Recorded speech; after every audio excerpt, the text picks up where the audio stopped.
What's going on, everybody? Happy Monday. Hope you guys all had an incredible weekend, and it is back to answering your MLB The Show 23 questions, just like we do every single Monday in the 10-minute mailbag. That's right, ladies and gentlemen of the internet. Every single Monday, I answer YouTube commenter questions in the 10-minute mailbag about anything in MLB The Show 23 or otherwise. It could be MLB The Show 19, it could be MLB The Show 27. Whatever you want, we'll answer those questions.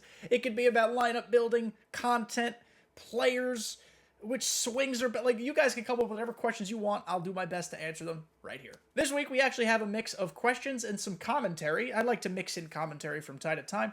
This is all about starting good discussions, so please feel free to continue them down below. All right, boys and girls, we're going to put 10 minutes on the old clock like we always do, and we're going to try to get through as much of this as possible. Thank you guys, as always, of course, for leaving your questions in the comments. Make sure you continue to do so, otherwise this series that you all seem to love won't exist. So please do that. And we're going to start right now. I'm going to paraphrase this question. It's a long one. But ready? 3, 2, 1, start. This question comes from our buddy down the line, aka Mike. Mike, shout out to you. How would you include the Negro Leagues players more in DD throughout the year? Basically, the rest of the question says it was just dropped in the beginning, and then it was left alone, sort of. So, storylines is one of the best things SDS has ever done. Hands down. Not even a competition. It's incredible.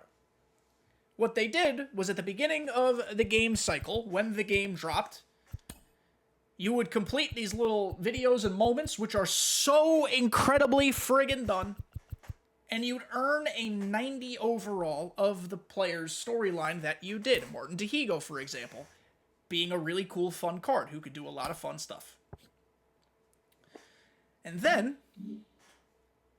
you didn't see that card again, or that player again, until they were randomly given a card in set 3, a 99. Buck O'Neil, of course, had a captain that you got for completing everything, and then he got a 99 as well.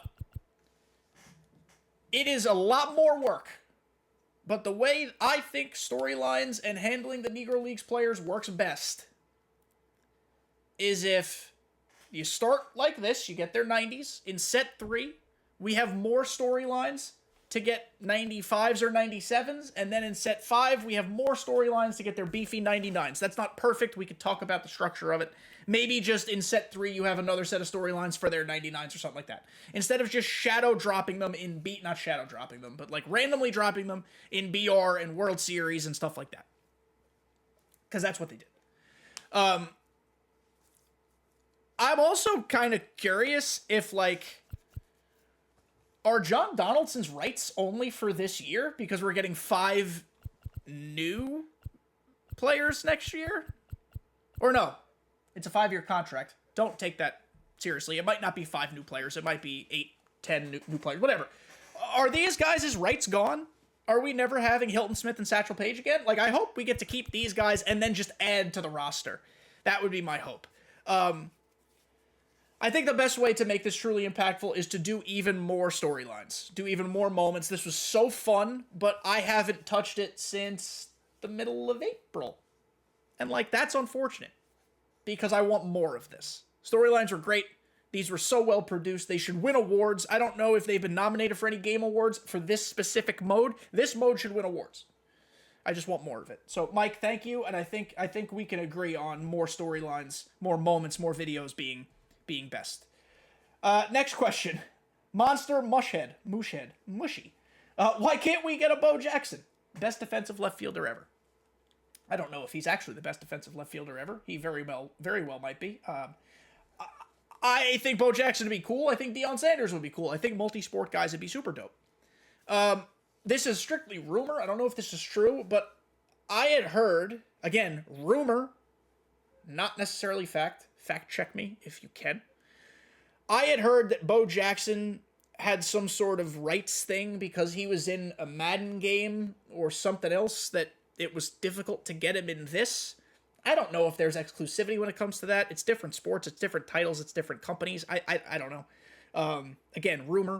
I'm going to keep saying it. It's not fact. It's rumor. It might be true. It might not be. I don't know.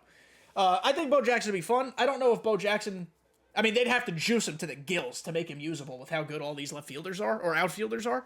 But yeah, I mean, I'm here for any legend. If you name a legend, add him to the game. I'm here for every single legend except Paul Molitor. Moving on.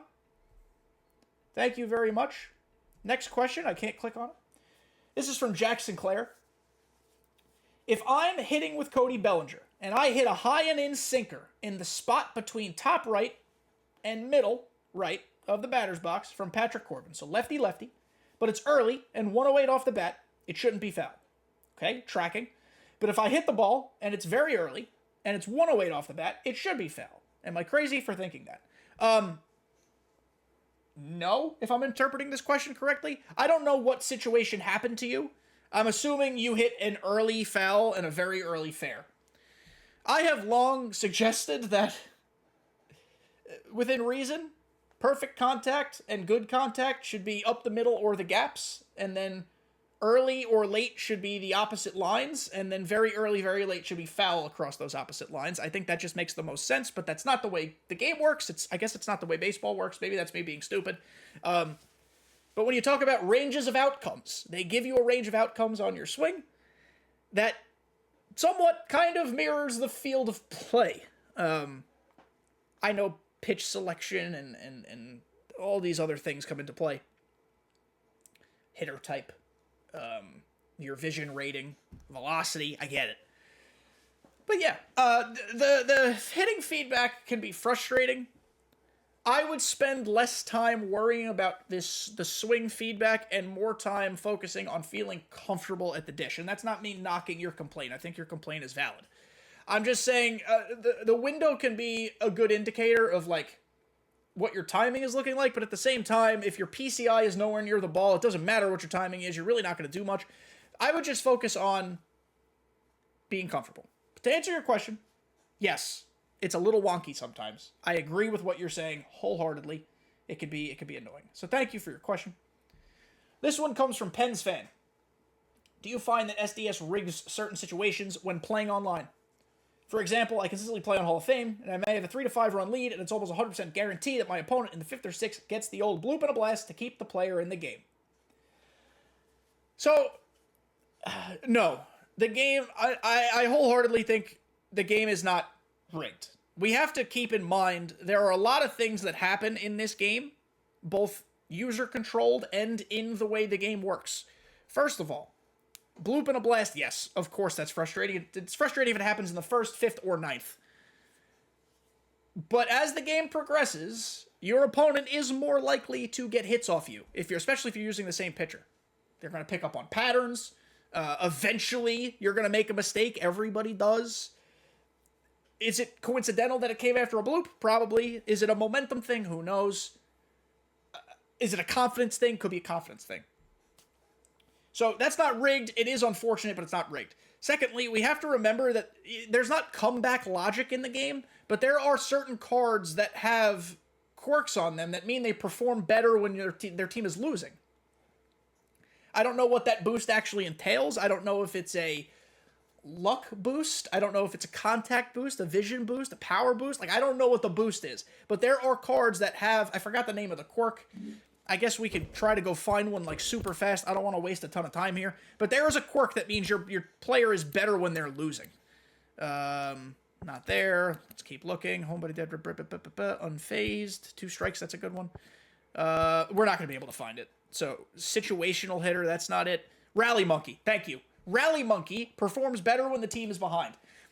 That could lead to a bunch of fluky stuff. I'm not saying it's a guarantee fluky doodle, but we do have to keep in mind that there are quirks in this game that allow players who are losing to get a little bit of a boost. I wouldn't call that rigged, I would just call that a quirk. Rally Monkey kind of sounds like a clutch quirk, sort of. So, I hear your frustration. I feel your frustration. I've been there and been just as frustrated.